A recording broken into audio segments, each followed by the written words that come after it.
one unique thing about you?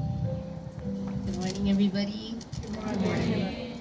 My name is Kanna, Ogurie, and I came from the U.S., but my parents are both Japanese from the 30,000 couples blessing, and they were both missionaries in the Middle East for a little bit, and then my father went to UTS, and that's where me and my 5 younger siblings were born and raised. And then in 2015, though, I went to Samung University to study, and I majored in tourism and Chinese.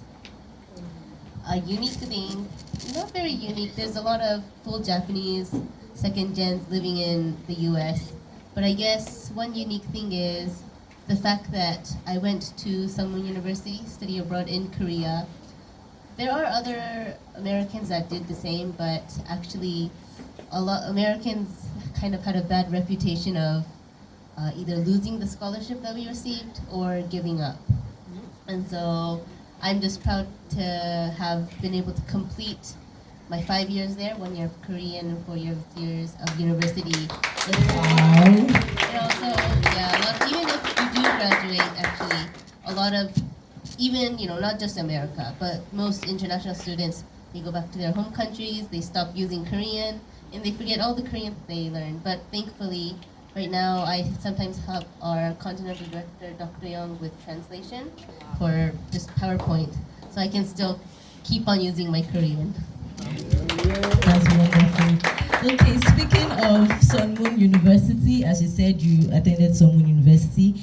Can you please tell us your experience? How was it there for you? And give us a memorable event that you had with true parents. Because I'm sure you were opportune to, see them from a close. Yeah, I spent total of 6 years in Korea. It was a big chunk of my life, but so many good memories. I met so many international students, so many from Africa. That's where I kind of learned a lot about other countries, Africa, South America.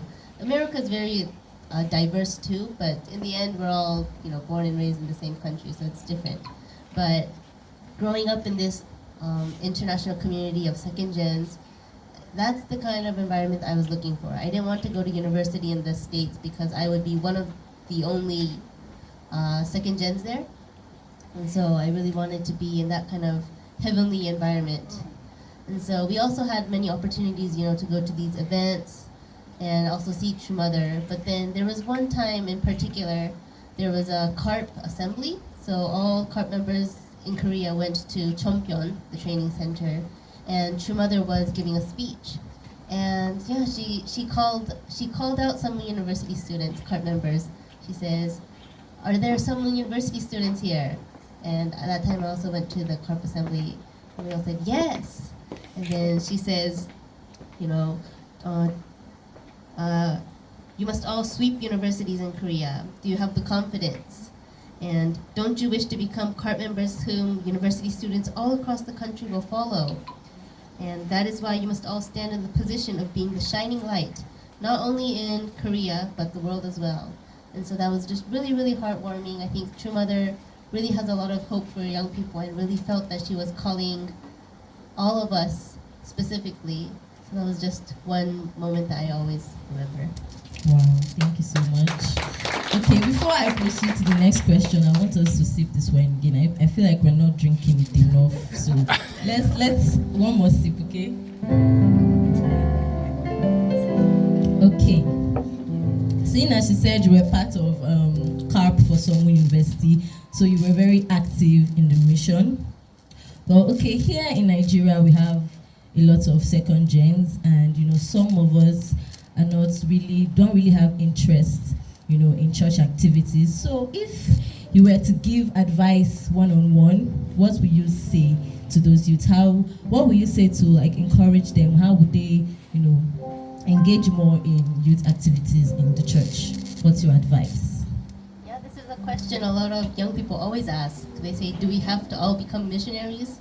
Because to be honest, not everybody wants to become a missionary. But as for just regular church activities or being, part of something, I think it's really important to take on any responsibility. If you don't have any responsibility, you just become a spectator, and in the end, you will perish in some way. So, Yes. responsibility in the church, whether it's just being the usher or cleaning the place, it's really important to have some kind of role. Even the smallest thing, if you do that diligently, you can have a voluntary heart in the end. As for mission, though, in America we have something called GPA, Generation Peace Academy. Okay. I think some of you have heard of that before. That's also witnessing and fundraising mostly, but it's not mandatory. A lot of I think most second gens don't do it. Most second gens choose just to go to university. But I think it's something that I didn't get to do, but then I also regret not doing, because I hear all these testimonies of, sleeping in cars, being chased by police when they're fundraising. Very, very adventurous, really big things in life. But I think, in the end, though, I would say, of course, we can't all become missionaries, and if we all become missionaries, then we can't really make a big change in the world. Yes. For example, we need second-gen Elon Musks or Steve True. Jobs. Very true. Or even sports player. I don't know so much about sports, but we need these people. So we need to be the best in each field, actually, second gens. And so I think, whatever field you are in, you can definitely focus on that one, not just on mission work. But the important thing is that everybody needs training in church, in mission work. And so you might think, oh, how would witnessing and fundraising help me in my field? But more than that, actually, valuing the word and embodying it, that's the skill that you need to be trained in mission work. And then you take that to whatever field you are in expertise in. Okay. One thing I can get from that advice is, even if you have like other things going on for you, still be rooted in the word, still, understand where you're coming from. And also make sure you have a part to play in everything. Don't just be exiled. Make sure you participate, even in the smallest thing. Thank you so much for that advice. Okay, I've seen that you've spent some time here in Nigeria, right? Okay. So from your observation, what do you think we Nigerian youths can, learn in comparison to the second gens in America? What do you think we can learn from you guys, from your observation of us?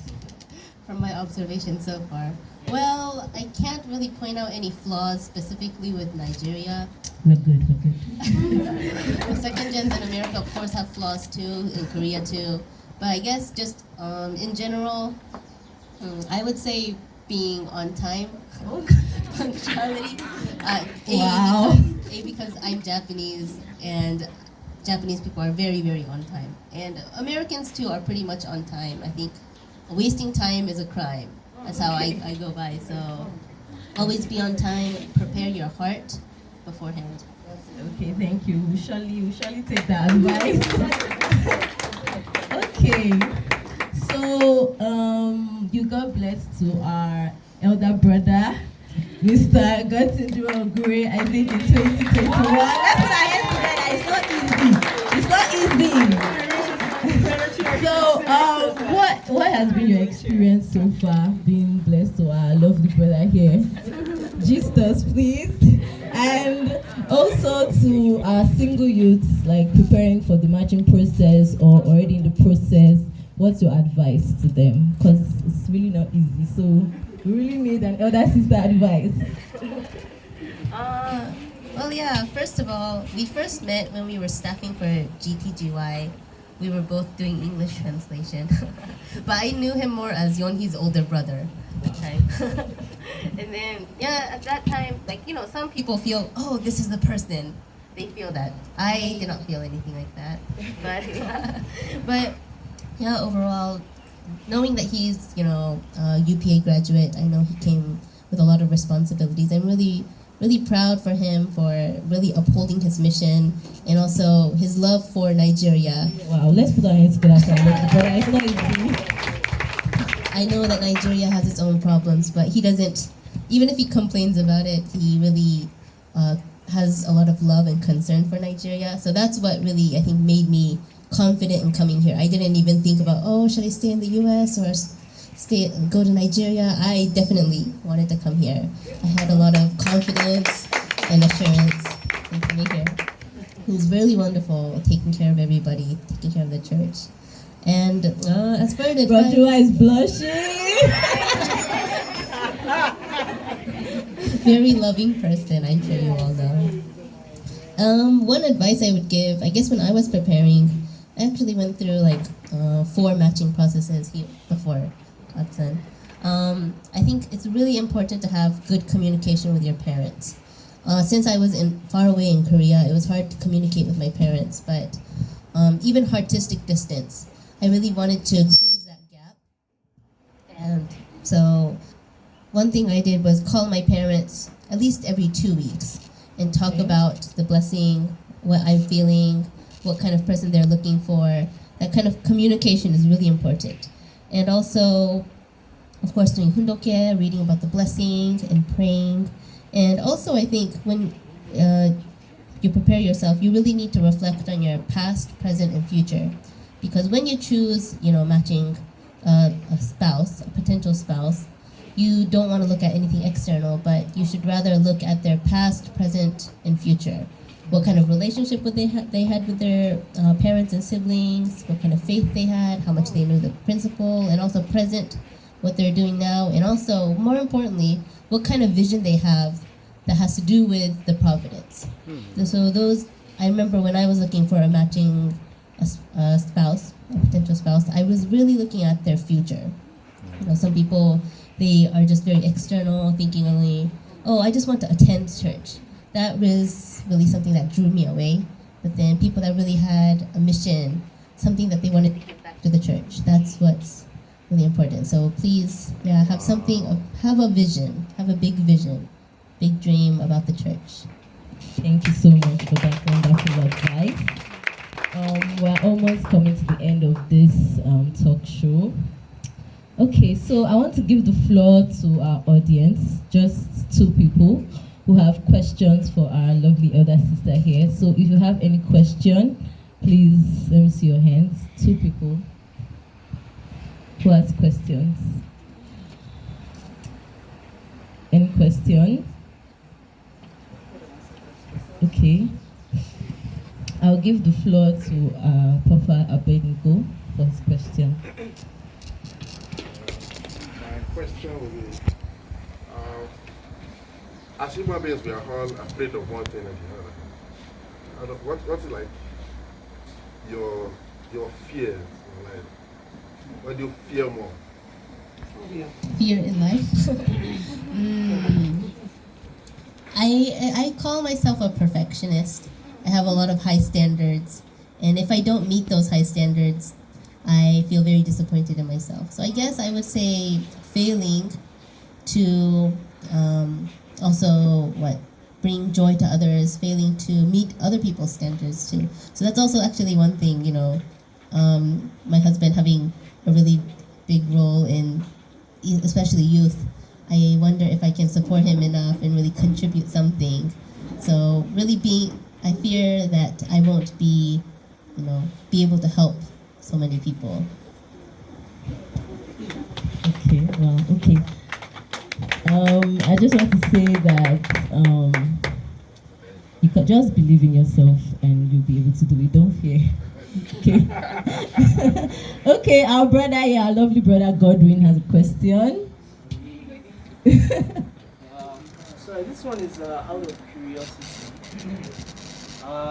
Normally the Godson I know is quite strict and likes to throw bottles at us when one. So what is he like when he's a loving husband? I just want to know. Wow. He wants to tell me, but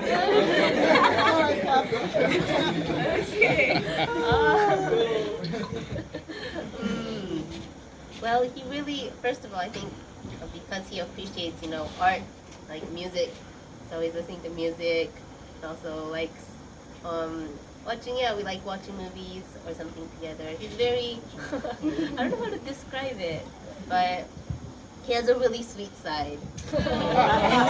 Okay. Because I know he likes like baked stuff, scones and stuff. So I made that when I came, before I came, and he was very happy about that. I'm still learning more about him. But my parents also really adore him, and my mom says he's really cute.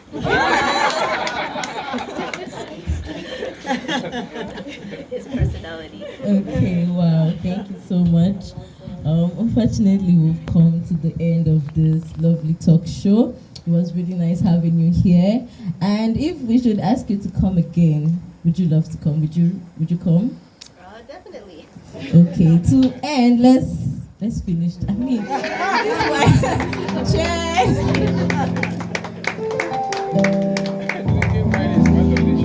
Yes. Okay, thank you so much, Mrs. Kanna. It's been nice having you. Hope you enjoy your stay in Nigeria. Okay.